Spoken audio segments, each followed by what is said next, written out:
superficies y nanopartículas de interfase. Mi nombre es Sara María Osorio Quiñones, soy estudiante de química de quinto semestre y la información que les estaré compartiendo hoy es del capítulo 7.6 y 7.7 del libro de Físico-Química de Levine.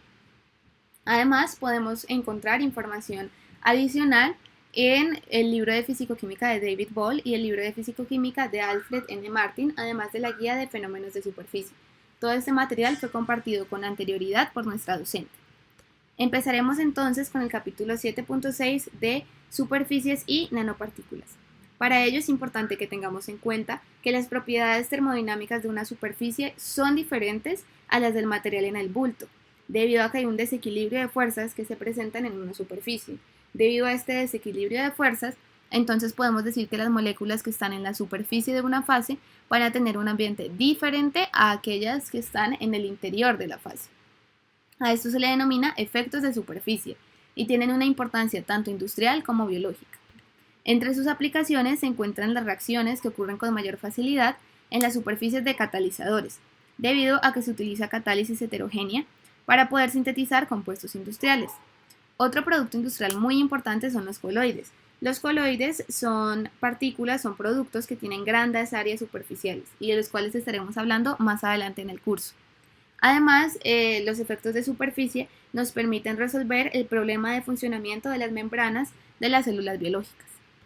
Tenemos muchos temas que implican efectos de superficie, entre ellos la lubricación, la corrosión, dos temas muy importantes para el agua que son la adhesión y la absorción, la detergencia, las reacciones de celdas electroquímicas, la tensión de superficie, que será el efecto que estaremos hablando con profundidad el día de hoy, y la acción capilar, que me permite explicar por qué el agua puede subir por los tallos de las plantas. Entonces, es necesario que tengamos muy claro que entre más pequeño sea un objeto, entonces mayor va a ser el porcentaje de átomos o de moléculas en su defecto que van a estar en la superficie. Es por ello que es tan importante las aplicaciones que le encontramos a las nanopartículas, ya que son partículas muy pequeñas que se encuentran en la escala de nano, que no son visibles al ojo humano, pero que entonces van a tener una gran fracción de átomos que van a estar en la superficie. Tenemos entonces esta figura donde vamos a considerar un cubo metálico que tenga n átomos. Entonces vamos a hallar lo que sería la fracción de átomos que van a estar en la superficie de este cubo, que sería F sub. Y además vamos a mirar cómo va a cambiar esta fracción de acuerdo al número de átomos totales que haya en el cubo.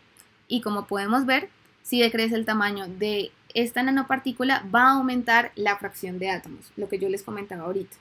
Además, también podemos hallar el número de átomos que van a haber en una arista, elevando el número de átomos totales a 1/3. Los átomos o moléculas de la superficie, como lo dije también ahorita en la anterior diapositiva, van a sentir menos atracciones que las moléculas que están en el interior, debido a que las que están en el interior van a tener atracciones de todos los átomos o moléculas que estén cercanas por todos los lados, mientras que aquellas que están en la superficie van a experimentar menos atracciones y por lo tanto van a estar ligados con menor fuerza al interior. Y esto nos va a producir un cambio en las propiedades termodinámicas de las especies que estemos estudiando. Entonces estas propiedades termodinámicas van a cambiar de acuerdo con el tamaño, es decir, la mayoría de propiedades físicas y químicas de las nanopartículas van a variar con el tamaño. Esto se ve aprovechado en los nanomateriales. Es por ello entonces que entre más pequeña sea la partícula, menos aplicable va a ser la termodinámica clásica. Por lo tanto, propiedades como el punto de fusión y la entalpía de fusión ya no van a poder ser tratadas como constantes, sino que se van a tener que hacer modificaciones a estas ecuaciones. Por ejemplo, la regla de fases en estos casos no va a aplicar. Entonces, como dijimos, si decrece el tamaño de la partícula, mayor va a ser el porcentaje de los átomos que están en la superficie y va a ser más significativo. De hecho, como aumenta esta fracción, se va a producir un aumento en el punto de fusión y una reducción en la entalpía de fusión, porque ya no van a haber tantas atracciones debido a que las moléculas que están en la superficie no se ven tan atraídas a quedarse en el interior. Aquí tenemos un ejemplo donde tenemos graficado el punto de fusión del estaño como función del diámetro de la partícula. Entonces vemos que entre más grande sea el diámetro, más grande va a ser el punto de fusión del estaño. Continuamos entonces considerando que lo que había dicho anteriormente era para nanopartículas, donde tenía sistemas microscópicos, pero ahora esta región de interfase también se puede hacer significativa para sistemas macroscópicos, donde ahora la fase no va a ser estrictamente homogénea por completo, sino que voy a poder tener esta capa interfacial. Aquí en el literal A podemos observar lo que teníamos anteriormente, un sistema de dos fases con una fase alfa y una fase beta. Pero entonces ahora vamos a considerar una capa interfacial entre estas dos fases totales, que sería la demarcada por el plano A, B, C, D. Entonces tenemos dos conceptos importantes. La capa interfacial, también denominada capa de superficie o región de interfase, que es aquella región 3D de contacto entre alfa y beta, donde las moléculas que están aquí van a interactuar con moléculas de ambas fases y sus propiedades pues van a variar respecto a las moléculas que estén en una fase total. Y otro concepto pues es la interfase, que es aquella que manifiesta la superficie de frontera geométrica 2D que me va a separar estas dos fases. Y pues desde ahora en este punto en adelante vamos a considerar entonces que esta interfase va a ser significativa y me va a cambiar las propiedades termodinámicas de mi sistema. Entonces acá podemos observar un sistema líquido-vapor. Entonces tenemos en las gráficas un cambio en la concentración de un componente al ir de la fase líquido total a la fase de vapor total. Y de esto que vemos acá delimitado sería mi capa interfacial, que como podemos ver se comporta diferente del literal A al literal B. Y pues acá estamos viendo de líquido-vapor. También tenemos interfaces de otro tipo como sólido-sólido, sólido-líquido, sólido-gas, donde esa transición va a ser mucho más abrupta. Como tenemos diferencia en las interacciones intermoleculares, entonces decimos que la energía de interacción intermolecular que hay en las moléculas de la superficie va a ser diferente a las moléculas que están en cualquier fase total, es decir que el promedio va a ser diferente. Por lo tanto, si se hace un cambio adiabático en el área de interfase, va a cambiar la energía interna del sistema. Esto lo vamos a ver a continuación con mayor profundidad. Sistema líquido-vapor. Como lo podemos ver en la figura 5. Tenemos en el líquido esta molécula que va a tener todas sus atracciones en todas las direcciones, mientras que esta, que está solo en la superficie, va a tener menos atracciones, no la tiene en todas las direcciones. Además, como la concentración de moléculas en fase de vapor es muy baja, puedo ignorar estas interacciones y me quedo solamente con las del líquido. Por lo tanto, decimos que estas interacciones intermoleculares del líquido van a disminuir la energía interna. Además, si yo quiero aumentar el área de interfase, necesito de un trabajo positivo, porque el aumento de este tipo quiere decir que voy a tener menos moléculas en el líquido y más moléculas en la interfase. Es por ello que podemos decir que los sistemas tienden a asumir una configuración de área superficial mínima, porque es lo que les beneficia. Por eso tenemos que una gota aislada de líquido es esférica, como lo podemos ver acá en el agua. ¿Sí ven? Debido a que esta forma esférica es aquella forma en la cual hay una razón mínima entre el área de superficie y el volumen, tal cual como se observa en las membranas de la célula. Para poder hallar nuestras ecuaciones, entonces vamos a considerar que nuestra área de interfase será A, esta área de interfase que se encuentra entre las fases alfa y beta. Y decimos entonces que el número de moléculas en esta región de interfase va a ser proporcional a A. Continuamos entonces también definiendo una constante de proporcionalidad. Como depende de la naturaleza de las fases en contacto, es decir, alfa y beta, decimos que es gamma de alfa y beta. Esta será mi constante de proporcionalidad. Y un concepto muy importante es que su cantidad se va a denominar tensión interfacial o tensión superficial. Por lo tanto, si estamos hablando de trabajo con respecto al área interfacial, este trabajo reversible va a ser la constante de proporcionalidad multiplicado por el cambio infinitesimal de área. Además, hay otro tipo de trabajo. Este trabajo es un trabajo menos PdV, asociado con un cambio de volumen. Es decir, si ahorita cambiamos el área, vamos a cambiar el volumen.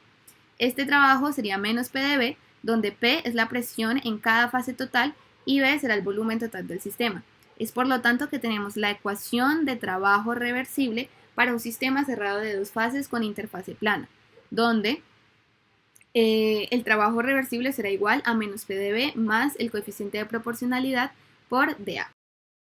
Ahora vamos a hablar de las unidades de la tensión de superficie del líquido alfa. Este se refiere a la tensión interfacial para el sistema líquido alfa en equilibrio con su vapor beta. Este tiene unidades de trabajo o de energía divididas por área. Estas serán las unidades que comúnmente utilizamos. Estas son las unidades del sistema internacional y los factores de conversión que nos podrán ser útiles en un futuro. Se dice que la mayoría de líquidos orgánicos e inorgánicos a temperatura ambiente varía de 15 a 50 mN sobre M. Para el agua, este es de 73 a 20 grados centígrados, debido a que el agua tiene altas fuerzas intermoleculares por el enlace de hidrógeno. Ya más adelante les voy a mostrar una tabla donde tenemos diferentes valores para diferentes líquidos. De hecho, también tenemos que los metales líquidos tienen altas tensiones superficiales. Todo depende de la especie con la cual estemos tratando.